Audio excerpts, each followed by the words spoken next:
Raúl Mesa Torres, el sicario más joven del cártel de Sinaloa. Mucho antes de cumplir 15 años, este adolescente sabía exactamente lo que quería ser. Raúl Mesa Torres quería convertirse en sicario del cártel de Sinaloa. Y lo más loco es que cumplió su deseo antes de cumplir los 15 años. Pero Raúl no era el único sicario de 15 años en México, habían muchos más. Pero a diferencia de sus compañeros juveniles armados, Raúl tenía algo especial, algo que otros sicarios adolescentes claramente no tenían cuando eran jóvenes. Bienvenidos a un nuevo video.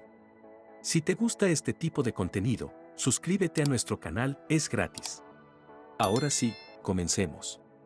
El concepto de jóvenes como Raúl vendiendo drogas, corriendo por ahí armados y matando gente suena extraño y perturbador para la mayoría de la gente. Pero para quienes están familiarizados con el violento negocio del Cártel de México, es una realidad enfermiza que se ha prolongado durante décadas. Se sabe de niños de tan solo 10 años que dirigen bandas de narcotraficantes en sus institutos para miembros mayores retorcidos de conocidos cárteles. Y cuando esos individuos deciden que ha llegado el momento, ordenan a estos pobres chiquillos que lleven a cabo trabajos en su nombre. Redim, una organización de defensa de los derechos de los niños en México, publicó un estudio en el que estimaba que 30.000 niños ya trabajaban para los cárteles en 2019 como vigías, narcotraficantes callejeros o sicarios, y otros 250.000 corrían el riesgo de ser reclutados. Pero la cosa no acaba ahí. También estimaron que 21.000 niños fueron asesinados en México entre 2000 y 2019.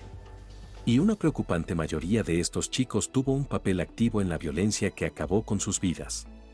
Ahora, la triste realidad es que la mayoría de estos niños no tuvieron más remedio que unirse a los cárteles porque les proporcionaban un escape de la pobreza y protección contra la violencia de los cárteles rivales. Pero en el caso de Raúl Mesa Torres, la realidad es un poco diferente, porque Raúl no era pobre, y definitivamente no necesitaba protección de los cárteles rivales. En todo caso, ellos probablemente necesitaban protegerse de él. Entonces, ¿quién era Raúl Mesa Torres?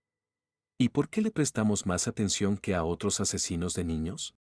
Raúl Mesa Torres nació en Culiacán, Sinaloa el 31 de octubre de 1991. Y desde el momento en que respiró por primera vez, se notaba que iba a haber un gran problema en el futuro del joven. ¿Por qué todos los de su entorno estaban metidos hasta el cuello en el cártel de Sinaloa? Su padre, Raúl Mesa Ontiveros, era una leyenda en el cártel de Sinaloa, comúnmente conocido como el M6. El viejo estaba tan arriba en el escalafón del cártel que llegó a ser la mano derecha de Javier Torres Félix, alias el JT, que era el principal operador de drogas del misterioso y notorio capo del narcotráfico Ismael, el Mayo, Zambada, el padre de Raúl. Tenía un impresionante currículum criminal y un don para escapar de los brazos de la ley. En 1989, fue detenido por la policía de Sinaloa por varios cargos de homicidio y, de alguna manera, consiguió librarse. Sin embargo, un año después volvería a ser acusado, pero esta vez de secuestro y agresión contra 2 mujeres. Pero, una vez más, se mostró demasiado escurridizo y logró salir impune. No fue hasta el 27 de mayo de 1997, cuando Raúl tenía solo 6 años, cuando su padre se encontró en una situación de la que resultó casi imposible escapar. Fue detenido por los federales y se le relacionó con un piso franco que guardaba 384 kilos colombianos de cocaína, junto con armas y varios coches que habían sido personalizados para distribuirla. Este descubrimiento le valió al padre de Raúl una condena de 10 años. Pero milagrosamente, y muchos milagros ocurren cuando eres un capo de la droga en Sinaloa. El padre de Raúl salió tras pasar solo un año entre rejas. A los ojos de la ley, era un criminal empedernido que solo salía libre por la podredumbre del sistema. Raúl de 7 años ya sabía que su papá era una leyenda, y su familia no faltaba en la definición de leyendas del pequeño. Su madre, Aida Elizabeth Torres Félix, era la hermana del jefe del padre de Raúl que he mencionado antes. Y el JT también pasó a tener otro hermano igualmente notorio llamado Manuel Torres Félix, alias el M1, que también trabajó en estrecha colaboración con el padre de Raúl. Pero no eran solo sus tíos. Varios de sus primos estaban muy involucrados en el negocio familiar. Para cuando Raúl llegó a la pubertad, su novia era nada menos que Teresa Zambada Niebla, la hija del mismísimo El Mayo Zambada. Raúl era de la realeza del narco. Estaba metido hasta el fondo y como un pez que no percibe el agua porque lleva toda la vida en ella, Raúl no podía conceptualizar una vida fuera del crimen. Mientras los niños de su edad estaban en la escuela estudiando, Raúl estaba aprendiendo de primera mano los entresijos del negocio de Sinaloa y el narcotráfico. Y mientras esos niños jugaban al fútbol en los parques y con juguetes en casa, él aprendió a usar armas que a menudo eran demasiado grandes para caber en sus diminutos brazos. Raúl el sicario. A los 15 años, Raúl se involucró en las actividades del cártel, sirviendo como uno de los jóvenes asesinos. Y la gente empezó a llamarle Mini 6, un derivado del alias de su padre, el M6.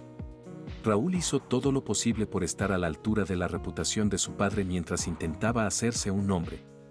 Los miembros más veteranos del cártel le respetaban. Algunos de ellos incluso empezaron a hablar de lo influyente que sería en el cártel en los años venideros. Los más jóvenes le admiraban y querían ser como él. Sus publicaciones en Facebook, en las que portaba armas, le hicieron muy popular y le convirtieron en una especie de influenciador de las redes sociales de narcotráfico, que convenció a varios jóvenes mexicanos de su edad para que se unieran a los cárteles. Sin saber que Raúl había tomado la terrible realidad del tráfico de drogas y el caos y de alguna manera lo convirtió en una aventura glamorosa. Si fue deliberado o simplemente una consecuencia de su edad y de los tiempos que corrían, nunca lo sabremos. Pero lo que sí sabemos es que estaba viviendo la vida de sus sueños y que todo iba tal y como él había esperado y planeado hasta que sobrevino la tragedia. En marzo de 2007, el padre de Raúl murió en un tiroteo con unos hombres armados. Los detalles en torno a su muerte son un misterio aún hoy en día y no es de extrañar. La familia de Raúl se negó a cooperar con la policía. Así que al final, nadie fue acusado o detenido en relación con un homicidio. El efecto de la muerte de su padre debió dejar una huella en Raúl, que entonces aún tenía 15 años. Pero mientras la mayoría de la gente recibiría la muerte de su padre como una advertencia y una lección de las consecuencias de vivir una vida de violencia, Raúl redobló su delincuencia. Su estilo de vida violento funcionaba ahora con esteroides y se volvió más temerario. ¿Sentía la necesidad de ocupar el lugar de su padre? ¿O estaba intentando demostrarle algo a alguien otra vez? Nunca lo sabremos. Pero es importante que sepas que su imprudencia no pasó desapercibida para las autoridades. Y pronto provocó su primer encuentro. La caída de El Mini 6. El 9 de octubre de 2007, apenas unos meses después de la muerte de su padre, Raúl conducía por el barrio de Las Quintas de Culiacán junto a dos amigos cuando unos policías les dieron el alto. Los tres amigos circulaban en un vehículo blindado que no tenía matrícula y, cuando la policía los interrogó, resultó obvio que el coche era robado. Raúl afirmó que el coche era suyo, pero no tenía documentación que respaldara su afirmación, por lo que los policías no tuvieron más remedio que detenerle. Sin embargo, no permanecería mucho tiempo en la cárcel porque entonces aún era menor de edad. O tal vez fuera por las conexiones de su familia. Fuera lo que fuese, Raúl fue liberado de nuevo en la sociedad. Cualquier otra persona habría visto esto como otra oportunidad para dar un giro a su vida. Otros probablemente habrían pasado desapercibidos y tomado menos riesgos. Raúl no. Él era el pez en el agua. La violencia era su modo de vida, su oxígeno, y para él no había otra forma de vivir. En 2009, Raúl tuvo su segundo encuentro con la policía. Raúl estaba participando de carreras de autos en Las Quintas, la misma zona donde había sido arrestado 2 años antes, cuando algunos policías aparecieron y ordenaron detener las carreras. Podría haberse detenido e irse en paz. Pero Raúl eligió su definición del camino fácil y empezó a disparar a la policía. La policía respondió con fuego y al final uno de los policías resultó herido. Mientras tanto, Raúl y sus cómplices consiguieron escapar. Sin embargo, dejaron atrás uno de sus coches y cuando las autoridades estatales llevaron a cabo investigaciones más tarde, pudieron descubrir que el vehículo abandonado no solo pertenecía a Raúl Mesa Torres, sino que su padre era el legendario narcotraficante que había muerto apenas 2 años antes. Además, también encontraron munición de varios tipos en el interior del coche. Raúl se había convertido en un hombre buscado y su temerario reino del terror había desencadenado una cuenta atrás activa. Sus últimos momentos.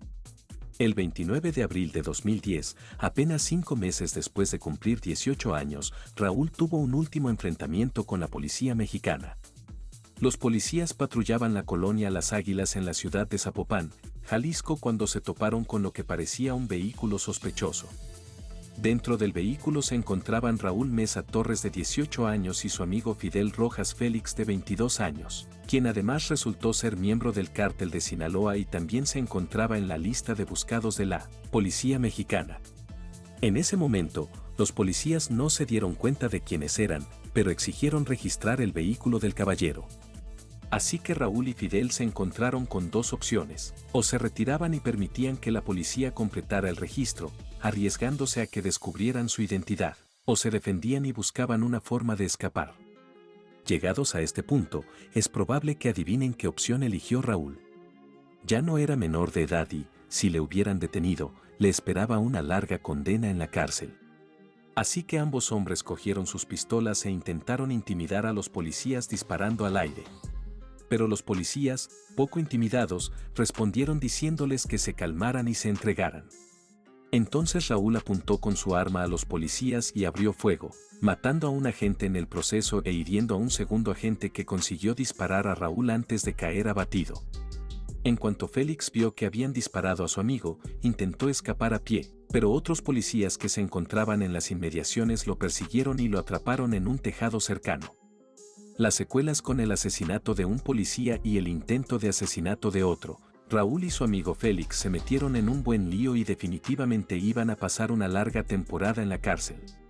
La policía también encontró armas en su coche, pistolas y múltiples cartuchos de munición. Sin embargo, solo Félix tuvo la oportunidad de defenderse porque Raúl murió a causa de las heridas de bala. Lo llevaron al hospital esa noche, pero a las 3:40 de la mañana siguiente los médicos lo declararon muerto. Pero aquí es donde las cosas comienzan a ponerse raras. La autopsia de Raúl planteó muchas preguntas que estaban en conflicto con los informes originales de la policía en la escena del crimen y su muerte, porque además de las heridas de bala, Raúl también tenía heridas múltiples en la cabeza, lo que sugiere que había sido golpeado varias veces por el objeto contundente, y no hay indicios de esto en el informe policial. En la corte, Félix afirmó que las armas encontradas en los vehículos no les pertenecían y que simplemente las llevaban para un alto miembro del cartel que habían conocido antes, conocido como Coronel Villarreal. Félix también trató de inmovilizar todo sobre Raúl, que ahora estaba muerto y no podía defenderse. Afirmó que la policía había inventado la historia de que él era cómplice y que lo habían torturado para que confesara, aunque el tribunal no creyó esta historia y Rojas Félix fue enviado a la cárcel por matar a un policía e intentar matar a otro. Hasta el día de hoy nadie sabe con certeza las verdaderas circunstancias que llevaron a la muerte de Raúl, pero ¿realmente importa hoy? Raúl es considerado una leyenda urbana y se han cantado canciones folclóricas y narcocorridos en honor a su breve vida violenta y en última instancia trágica, pero todas estas canciones sirven como una advertencia a otros jóvenes para que se mantengan alejados de una vida delictiva, o tal vez sirvan como inspiración para la guerra. Cuéntanos tu opinión en la cajita de comentarios. Si el video te ha gustado, dale like, suscríbete y no te olvides darle a la campanita para que no te pierdas próximos videos como este. Hasta la próxima.